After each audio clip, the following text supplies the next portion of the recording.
All right, here we go. So P3 and P4, section P3 and P4 in your pre-calc book. This section is just a review of linear equations and everything that you've been working with in terms of linear equations since Algebra 1. I'm going to go kind of quickly through this. So if you need to rewatch this video a couple of times, do it. If you need to pause, rewind, if you feel like you can fast forward, I don't care. Just, you must know what you're doing when it comes to linear equations. All right, so here we go. Forms of linear equations. We have slope-intercept form. Write this down. Slope-intercept. So remember what slope-intercept form is? It's y equals mx plus b. M is the slope. B is where your line begins on the y-axis, or it's your y-intercept. All right, second form is standard form. Algebra 1, we talked about standard form. In Algebra 1, I'm sorry, I can't do two things at once. In Algebra 1, we talked about the pros and cons of each of the three forms. Slope-intercept form is the easiest to write. Well, no, I wouldn't say that. Slope-intercept form is the easiest to graph, and it's kind of the most meaningful from an application point of view. Standard form is also really easy to graph, but it's not always easy to graph, especially if you're dealing with fractions or decimals. And let's see, what else can I say bad about standard? I'm going to trash talk standard form some more. Nah, no, I'm not. All right, anyway, let's write it down. Standard form is ax plus by is equal to c. A, b, and c are used as capital letters because it's, the universe's way of shouting at you, yo, a, b, and c must be integers. They can't be fractions or decimals. When you're working with standard form, this is really easy to graph.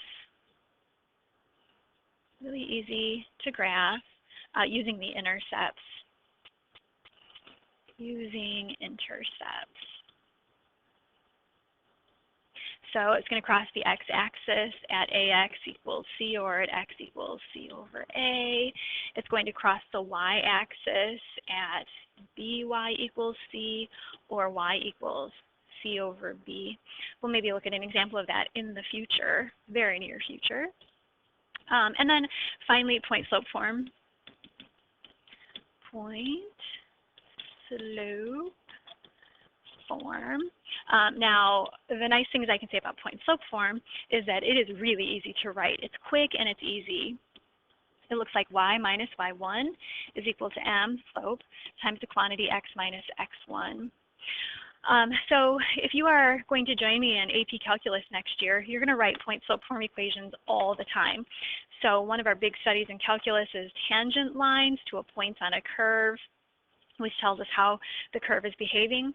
And to do that, you have to write lines in point slope form. You have to write tangent lines, and we just do point slope form because it's so quick and easy. So those are your three forms of the equation of a line. All right, do you remember that parallel and perpendicular lines are related by their slopes? Parallel lines will have the same slope, and perpendicular lines, so I use the symbol upside down T, M, that's my notation for perpendicular. The slopes are opposite reciprocals. So by opposite, I'm talking about, one's positive and one's negative, and then with a reciprocal is a flipped over fraction. So I'm looking at 2 versus negative 1 over 2. These would be perpendicular slopes. Maybe put that in a thought bubble. I'm just kind of thinking out loud. What's an opposite reciprocal? Well, opposite reciprocals are like 2 and negative 1/2. All right, let's do some examples. Yes. Find the equation of the line that crosses through these 2 points. If you had me for Algebra 1, you heard me say 18,000 times, you cannot do anything until you know the slope. And the slope formula is y2 minus y1, change in slope, change in y, over change in x, or x2 minus x1. So I'm looking at 4 minus negative 3, negative 9 over 7.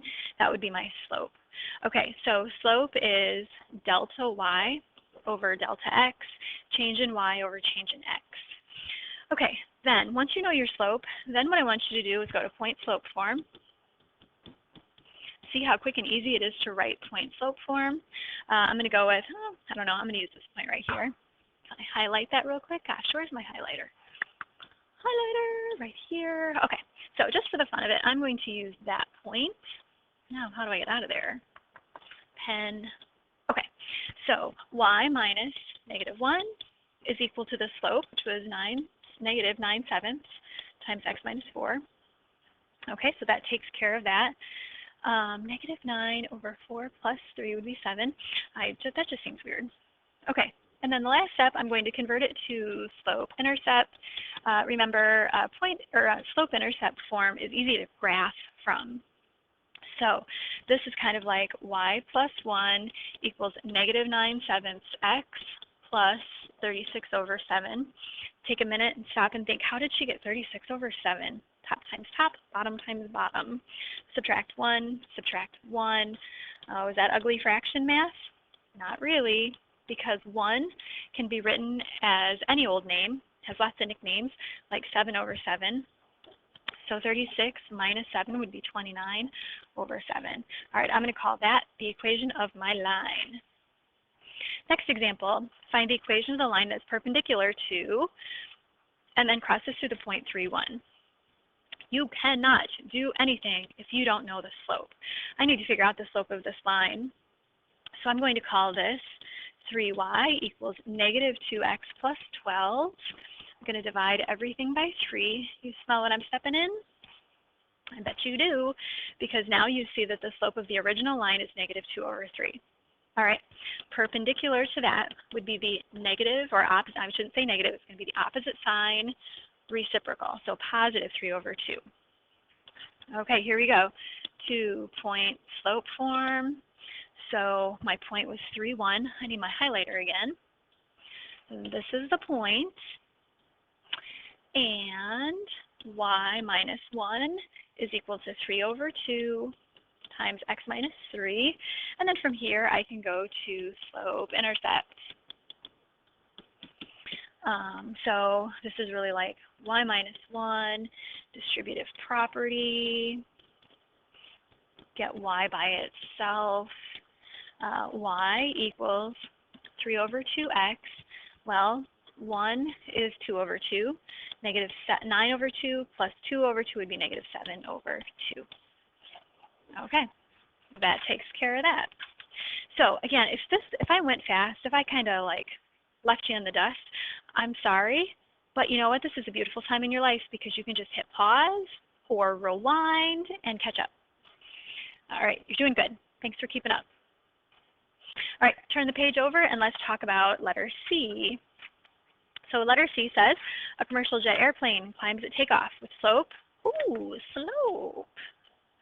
How far in the horizontal direction, this is the horizontal direction, will the airplane fly to reach an altitude of 12,000 feet above the takeoff point? Okay, well, so I've got an airplane. Let's see how badly I can draw an airplane. Oh, that's pretty bad. Looks like a bumblebee or something. It's going to take off. It will be, you know, so far above the ground. I know I'm going to have an altitude of 12,000 feet. How far in the horizontal direction? This would be my horizontal direction. That's what I want to know. Will the airplane fly to reach an altitude of 12,000 feet? Okay, well, what's the purpose of m equals 3/8? What is the purpose of this slope? Remember that your slope is change in y over change in x. Thinking about the coordinate plane system, the Cartesian system, x is going to be horizontal, y runs vertical. So this is a y and that's an x if I kind of superimpose that drawing onto the coordinate plane system. And now I smell a proportion. 3 is to 8, so y over x is equal to 12,000 over something, and I can cross multiply now. Okay, so into my calculator goes 8 times 12,000. And then I'll set that equal to, would that be 96,000 is equal to my other proportion, or my other cross product rather, which is 3 it's time to use a variable, 3n. I believe n will be 3 goes into 9 3 times, 3 goes into 6 2 times. Doesn't go into 0 or a 0 or a 0. So 32,000 will be my final answer. Hold the phone. We need a label. Feet. So there we go. 32,000 feet is how far we need to go horizontally. Okay, so what was the point of that problem? The point of that problem was to really reinforce that slope is change in y over change in x. This is what I was getting at here. Slope is change in y over change in x, and then, a proportion is always a good idea. All right, next example, letter D. Oh boy, D has 3 parts. We got this. Interstate 70 west of Denver has a section posted as 6% grade. All right, 6%. 6% is, it looks like a, it looks like a whole number, but in terms, it's really rational. It's really rational because it's like 6 out of 100, 6%, 6 per pennies per dollar. This means that for horizontal change of 100 feet, there's a 6-foot vertical change. Find the slope of this section of the highway. So m is equal to 6 over 100, which can be reduced down to 3 over, let's see, I took divided by 2, I'm going to divide by 2. 3 can't be, 3 doesn't go into 50, so I'm going to call it a 3 out of 50. So I'm going to say you're going to go, up 3 feet every time you go 50 feet horizontally. So the slope is that, or, it's like a 6% grade, or it's like 0.06. That's, all right, part 2. On a highway with a 6% grade, what is the horizontal distance required to climb 250? All right, there's my change in y. Horizontal is change in x. So if we've got this 6% grade, that 6% grade is like 6 to 100, change in y over change in x. I would like to know what the horizontal distance is. I want to know this again if I'm going to climb 250. All right, do you see that proportion again? So cross multiply,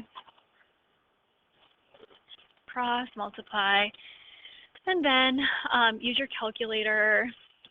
6n is equal to 100 times 250. You divide both sides by n, and it works out to be 4,166.6 feet, or you can also think of it as 4,166 2/3 feet.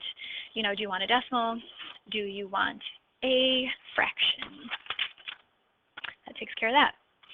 All right, next up, number 3, a sign along the highway says that there will be a 6% grade for the next 7 miles. Okay, estimate how many feet of vertical change there is along those next 7 miles. Okay, so here we have our car. Now here we kind of are going to, we're going to interpret this problem. We're going to interpret it the way I think we should interpret it. And we're going to say that we're just going to go horizontally 7 miles. And we know that there's going to be a 6% grade. And what we want to know is how many feet of vertical change will we make. So this is what we would like to know. Would you agree with me there? That makes sense? Reread the problem. Okay, so here, the interpretation gets a little funky because are we talking about along the next 7 miles horizontally, or are we talking about 7 miles, going straight up and down? Or not up and down, going up the hill. Those are 2 different numbers. We all know that, this that I'm putting the dot, that's going to be more than 7 miles because that's a hypotenuse, and the hypotenuse is always the longest side on your triangle. I always think of, this situation when I run down a road near my house. It's called Anders Road, and it's really super hilly. I love to run down that road because it's a real big challenge. You get to go, it's easy going down, it's hard going up. I love it. Google Maps tells me that it's about 0.6 miles, but my pedometer and my odometer on my car tell me that it's a mile. So I love that ribbon of road because, here I'm really getting a mile out of like 0.6 miles. I don't know. We'll talk about it more later. Ask me a question if you're like, what are you talking about? you know, this is the road I'm running, and on my feet, my shoes register 1 mile, but Google Maps, let me get another pen here, Google Maps says that from here to here is 0.6 miles. My pedometer on my tennis shoes, my car tells me it's a mile, but Google Maps only reads it as a 0.6 because Google Maps doesn't take into account the elevation change. Okay, anyway, back to business here. Estimate how many feet of vertical change. They gave us this information about slope, 6 to 100, change in y over change in x.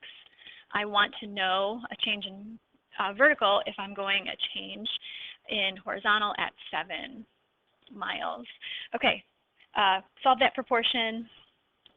Final answer is going to be 0.42 miles. So it's not a very steep grade at all. So I mean, I'm not going to be gaining much in elevation. Really, just like less than probably about 2,000 feet. Because if there's 5,280 feet in 1 mile, 0.42 miles, a little under half of a mile would be, I don't know, somewhere in the ballpark of 2,500 feet. Okay, enough of that. Good work. Do you need to rewind? Do you need to rewatch? Are you good? Come prepared to ask me questions tomorrow. I'll see you in the AM.